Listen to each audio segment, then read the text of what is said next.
আজকে সকালটাই শুরু হয়েছিল পিঠাপুলি দিয়ে। আমাদের বাড়ির জামাই এসেছিল আর জামাইদেরকে তো পিঠা খাওয়াতেই হবে।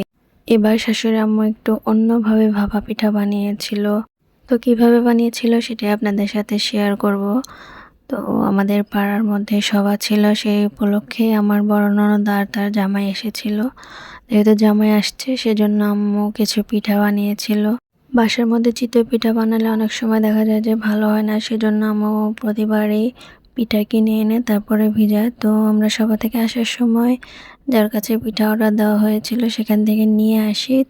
আসার পর আম্মু গুড় জাল দিয়ে দুধের সাথে মিক্স করে নেয়, তারপর হচ্ছে 2টা পাতিলে ঢেলে নেয়, কারণ এক পাতিলে দিলে অনেক বেশি হয়ে যাবে। তারপর আর কি আম্মু 2 পাতিলে পিঠাগুলো ভিজিয়ে রাখলো যাতে ভালোভাবে ভেজানো যায়। এগুলো ছিল সবার দিন রাত্রিবেলা। এই পিঠাগুলো ভিজিয়ে রেখে আম্মু আবার সভা শুনতে চলে গিয়েছিল। বাইরে থেকে কিনে আনা পিঠাগুলো ভিজালে অনেক সুন্দরভাবে ভিজে যায়, কেন জানি না বাসায় এরকম ভালো হয় না।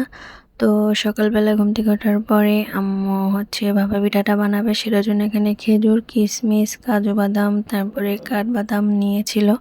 সেগুলোকে আমি সুন্দর করে কেটে নিলাম।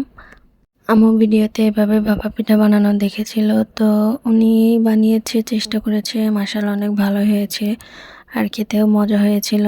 আমার ছোট ননদ রাতেই নারকেলটা রেডি করে রেখেছিল, আর এদিকে সকালবেলা যে আমার বড় ননদ আর শাশুড়ি মিলে ভাপা পিঠাটা বানানোর প্রস্তুতি নিচ্ছে। এই চাউলটা আম্মু একদিন আগেই ভিজিয়ে রাখছিল পিঠা বানানোর জন্য। আর ওইদিকে দেখেন দুধের পিঠাটা কত সুন্দরভাবে ভিজে গেছে। এদিকে আম্মু গুঁড়ো রেডি করতেছে ভাপা পিঠার জন্য। আর সবকিছু রেডি করে নেওয়ার পরে এখন হচ্ছে লেয়ার দেওয়ার পালা।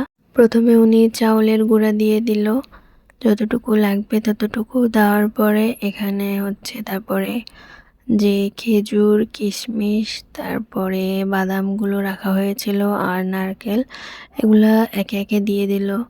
তো এই পিঠাটা উনি প্রথমবারই বানালো, সে হিসাবে অনেক বেশি ভালো হয়েছিল। নারকেলগুলো দেওয়ার পর এর উপর দিয়ে উনি গুড় দিয়ে দিল, যেহেতু আমরা কেউই অতিরিক্ত মিষ্টি খাই না সেজন্য অল্পই দিয়েছিল।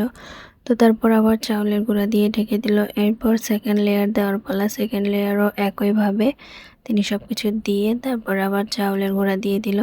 এরপর হচ্ছে চুলায় আগে থেকেই পানিটা দিয়ে রাখছিলাম, তো ওটা বলক আসার পরে ওখানে এই পিঠাটা বসিয়ে দিল। এরপর আমার বড় ননদ বলতেছিল যে দইলা খাবে, তো সেটার জন্য আম্মু কয়েকটা দইলা বানালো। এখানে এই পিঠাকে দইলাই বলা হয়, অন্য এলাকায় কি বলে জানি না।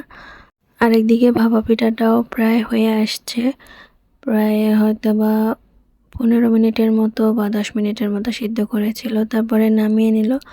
নেওয়ার পর তো সবাই হাসাহাসি করতেছিল যে এটা পিৎজা বা কেক, এগুলা নিয়ে মজা করতেছিল। তারপরে ছুরি দিয়ে কেকের মতো করে কেটে নিল আম্মু। আর ওদিকে দইলা পিঠাগুলোকেও আম্মু সিদ্ধ করে নিল, যদিও এই পিঠাটা অনেকটা শক্ত হয়ে গিয়েছিল। তো যাই হোক, অনেক ভালোই কাটলো এই 2 দিন, আলহামদুলিল্লাহ। পরিবারের সবাই মিলে এভাবে পিঠাপুলির আয়োজন করলে অনেক বেশি ভালো লাগে। আজকে এ পর্যন্তই। সকলে ভালো থাকবেন, সুস্থ থাকবেন। দেখা হবে পরের ভিডিওতে। আল্লাহ হাফেজ।